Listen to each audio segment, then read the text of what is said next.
दोस्तों आज की इस वीडियो में हम बात करेंगे एक ऐसे भारतीय बिजनेसमैन की जिनका 18,000 करोड़ रुपए का बिजनेस एम्पायर उनकी कुछ गलतियों की वजह से केवल $1 में बेचना पड़ गया। दोस्तों B.R. शेट्टी ये भारत के ऐसे बिजनेसमैन थे जिनका दुबई में अच्छा खासा बिजनेस था। दुबई में इनकी फार्मास्यूटिकल कंपनी थी, रियल एस्टेट कारोबार में भी इनका अच्छा खासा काम चल रहा था। इतना ही नहीं, बुर्ज खलीफा के ऊपर के 2 फ्लोर भी इन्हीं के थे जिनसे भी अच्छा खासा पैसा ये बनाते थे। और दोस्तों दुबई की सबसे जो पॉश एरिया है पाम सिटी, उसमें भी इनके पास काफ़ी सारी प्रॉपर्टी थी। लेकिन दोस्तों फिर ऐसी क्या गलतियां हुई जो इनका ये कारोबार इनको $1 में बेचना पड़ गया।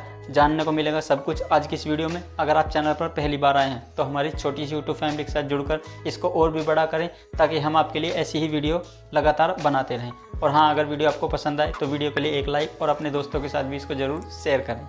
दोस्तों 1 अगस्त साल 1942 को कर्नाटक के उडुपी में जन्मे B.R. रेड्डी, बुगुत्तू रघुराम रेड्डी, ये काफ़ी साधारण परिवार में हुए थे और इनका परिवार काफ़ी गरीब था। शुरुआती पढ़ाई लिखाई इनकी सरकारी स्कूल से ही हुई, लेकिन इन्होंने आगे की पढ़ाई करने के लिए जैसे जैसे बड़े हुए थोड़ा बहुत कुछ काम भी करने लगे और अपनी जो मेडिकल की पढ़ाई थी उसको भी पूरा किया। मेडिकल की पढ़ाई करने के बाद ये छोटे मोटे काम भी करते रहे और इस तरह से इन्होंने कुछ सेविंग जोड़ी, लेकिन इनको जैसा काम चाहिए था वैसा मिल नहीं रहा था और ये अपना कुछ बिजनेस करना चाहते थे। लेकिन जाहिर सी बात है उसके लिए इतने पैसे भी नहीं थे और ना इनको यहाँ पर कोई स्कोप दिखाई दे रहा था। इसलिए इन्होंने अपनी जो सेविंग्स थी उससे $8 को लेकर वो दुबई चले गए और ये सोचा कि क्यों ना मैं दुबई में जाकर अच्छी खासी कोई नौकरी करूं, वहाँ ज़्यादा पैसे भी मिलेंगे और जीवन भी सेट हो जाएगा। इसलिए केवल जेब में $8 लेकर दुबई के लिए रवाना हो गए। लेकिन किसी नए देश में रहना और वहाँ पर नौकरी करना काफ़ी मुश्किल बात है। नए देश में जाकर केवल सिर छुपाने के लिए जगह मिल जाए वही काफ़ी है। तो इनके साथ भी काफ़ी परेशानियां हुई, इनको भी काफ़ी ज़्यादा परेशानियों का सामना करना पड़ा।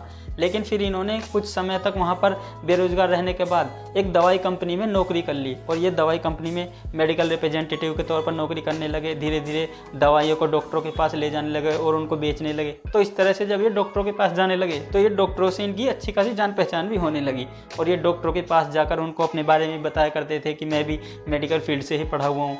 तो इस तरह से डॉक्टर ने भी इनको काफ़ी सहयोग दिया और इन्होंने फिर अपनी कुछ सेविंग्स को जोड़कर साल 1970 में NMC हेल्थ की शुरुआत की। NMC हेल्थ बेसिकली एक ऐसी कंपनी थी जो दवाइयों को छोटे स्तर पर बना रही थी, क्योंकि ये डॉक्टरों से भी इनकी जान पहचान थी तो डॉक्टर भी इनकी जो दवाइयों को प्रिस्क्राइब कर रहे थे। इस तरह से जो इनका दवाइयों का कारोबार था वो धीरे धीरे चलना भी शुरू हो चुका था। और उसके बाद तो फिर B.R. शेट्टी ने कभी पीछे मुड़कर नहीं देखा। अपनी उस कंपनी को बनाने के बाद लगातार ये सफलता की सीढ़ियाँ चढ़ते चले गए और फिर पैसा आने के बाद इन्होंने अपने बिजनेस को अलग अलग चीज़ों में फैलाना शुरू किया। हेल्थ केयर में भी इन्होंने फिर अपने हॉस्पिटलों की चेन खोलने लगे, जहाँ पर भी ये अलग अलग देशों में जाकर अपने NMC हॉस्पिटलों को खोल रहे थे जिनसे अच्छा खासा प्रॉफिट भी जनरेट कर रहे थे। इसी के साथ साथ रियल एस्टेट में भी इन्होंने अपने कारोबार को फैलाया। हेल्थ केयर में तो था ही था, इसके साथ ही जो फाइनेंशियल सर्विसेज थी उनमें भी इन्होंने अपने कारोबार को फैलाया। देखते ही देखते इन्होंने अपने कारोबार को और भी ज़्यादा एक्सपेंड करना शुरू किया। फूड एंड बेवरेज में भी अपने कारोबार को इन्होंने फैलाना शुरू किया। इस तरह से एक भारत से गया हुआ एक गरीब लड़का दुबई में जाकर एक आलीशान ज़िंदगी जी रहा था और इनके पास रॉयल्स रॉयस, बड़ी बड़ी महंगी महंगी गाड़ियाँ, अपने प्राइवेट जेट, अपनी खुद की प्राइवेट नाव, इस तरह की जो आलीशान चीज़ें थी वो भी इनके घर में मौजूद होती थी। इतना ही नहीं बल्कि बुर्ज खलीफा जो दुनिया की सबसे ऊंची बिल्डिंगों में से एक है, उसके भी ऊपर के जो 2 टॉप फ्लोर हैं वो भी इन्हीं के हुआ करते थे और उनमें ये पार्टियां आयोजित करवाया करते थे जिससे भी अच्छा खासा रेवेन्यू इनको जनरेट होता था। और इसी के साथ साथ इन्होंने प्रॉपर्टी में भी काफ़ी सारा इन्वेस्ट किया हुआ था। दुबई की सबसे महंगी प्रॉपर्टियों में से एक पाम जुमेरा जो पूरी सिटी है उनमें भी इनकी काफ़ी सारी प्रॉपर्टीज़ थी जिनसे भी इनको हज़ारों करोड़ों रुपए का रेवेन्यू जनरेट किया करते थे और अपने इन्हीं बिजनेसों की वजह से ये दुबई के सबसे अमीर लोगों की सूची में आया करते थे। इस तरह से B.R. शेट्टी का जो दुबई में कारोबार था वो अच्छा खासा चल रहा था। लेकिन B.R. शेट्टी ने एक प्रॉब्लम को देखा कि जो भारत से जो लोग दुबई में आकर काम करते हैं वो पैसों को इंडिया नहीं भेज पाते। इसीलिए उन्होंने साल 1980 में UAE एक्सचेंज की भी शुरुआत की और उस UAE एक्सचेंज से जो भारतीय लोग थे वो अपने देश में पैसा भेज सकते थे या और भी जो दूसरे देशों से काम कर रहे थे वो भी अपने देशों में दुबई से पैसा भेज सकते थे। इसीलिए B.R. शेट्टी ने UAE एक्सचेंज की शुरुआत भी की जो आज तक भी चली आ रही है।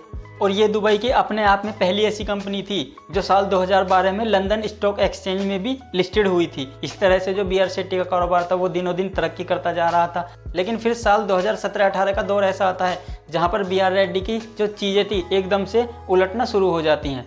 2017-18 के दौर में लंदन की एक रिसर्च फर्म जिसका नाम था मड्डी वाटर ने एक रिपोर्ट पब्लिश की जिसमें B.R. रेड्डी की कंपनी के बारे में काफ़ी कुछ चीज़ें का खुलासा किया गया था। उसमें यह कहा गया था कि कंपनी के पास काफ़ी ज़्यादा कर्ज है जिनको बी आर रेड्डी दिखाते नहीं हैं, जिससे कि कंपनी की वैल्यूएशन बढ़ती रहे और कंपनी की जो संपत्ति है उसकी भी चोरी का आरोप इनकी कंपनी पर लगाया गया। ये इसी तरह से है जैसे कि अभी हाल ही में आपने सुना होगा कि हिडनबर्ग की एक रिपोर्ट आई थी जिसमें अडानी के बारे में काफ़ी कुछ चीज़ों कहा गया था और इस तरह से जो अडानी के शेयर्स थे वो एकदम से टूट गए थे। अडानी को एक दिन में ही लगभग हज़ारों करोड़ों रुपए का नुकसान हो गया था। तो इसी तरह का कुछ ये खुलासा बी आर रेड्डी की कंपनी के लिए भी किया गया था। इस रिपोर्ट में ये भी खुलासा किया गया कि बी आर रेड्डी की जो कंपनी है उसकी जितनी संपत्ति है उसको बढ़ाकर आंकड़ों में दिखाया गया है, जिससे कि कंपनी ज़्यादा बड़ी लगे, लोग ज़्यादा उसमें इन्वेस्ट करें। इस तरह से जो चीज़ें सामने आना शुरू हो गई और कंपनी के बारे में ये भी कहा गया कि कंपनी पर कर्ज है और ये अपने कर्ज को नहीं बताकर अपने कैश फ्लो को ज़्यादा दिखा रहे हैं, जिससे कंपनी की वैल्यूएशन ज़्यादा बनी रहे और कंपनी में जो प्रॉफिट है वो लगातार आता रहे। लेकिन इतनी सारी गड़बड़ियों के बारे में रिपोर्ट आने के बाद कंपनी जो लंदन स्टॉक एक्सचेंज में रजिस्टर्ड थी वहाँ से कंपनी के व्यापार करने पर रोक लगा दी गई और जिस तरह से कंपनी के शेयर एकदम से टूटकर धड़ाम होने लगे। और उसके कुछ ही हफ्ते बाद फिर कंपनी ने घोषणा की कि उसके ऊपर $5 अरब का कर्ज है जो लगभग 40,000 करोड़ रुपए के आसपास बैठता है। इस तरह से फिर कंपनी के ऊपर मुसीबतों का पहाड़ टूटता चला गया। फिर यूएई के केंद्रीय बैंक ने भी इसकी जांच शुरू कर दी और इस तरह से एनएमसी जो हेल्थ कंपनी थी वो पूरी तरह घिरती चली गई और धीरे धीरे जो कंपनी के शेयर थे वो भी टूटकर बिखरने लगे और जितने भी जो निवेशक थे वो भी कंपनी से अपने शेयरों को वापस खींचने लगे। इस तरह से कंपनी रातों रात हज़ारों करोड़ की जो कंपनी थी उसकी वैल्यूएशन एकदम से ज़मीन पर आ चुकी थी। एक समय ऐसा था जहां कंपनी की वैल्यू $10 अरब से भी ज़्यादा की हो चुकी थी, लेकिन एक के बाद एक खुलासों की वजह से फिर बी आर रेड्डी को अपनी कंपनी केवल $1 में ही बेचनी पड़ गई, जो उस समय पे लगभग 74 रुपये के आसपास चल रहा था। इस तरह से कभी 18,000 करोड़ रुपए का साम्राज्य जो खड़ा किया था बी आर रेड्डी ने उसको केवल 74 रुपये में बेचना पड़ गया। तो दोस्तों आज की इस वीडियो में इतना ही। वीडियो कैसी लगी कमेंट में अपनी राय जरूर दें। Thanks for your valuable time.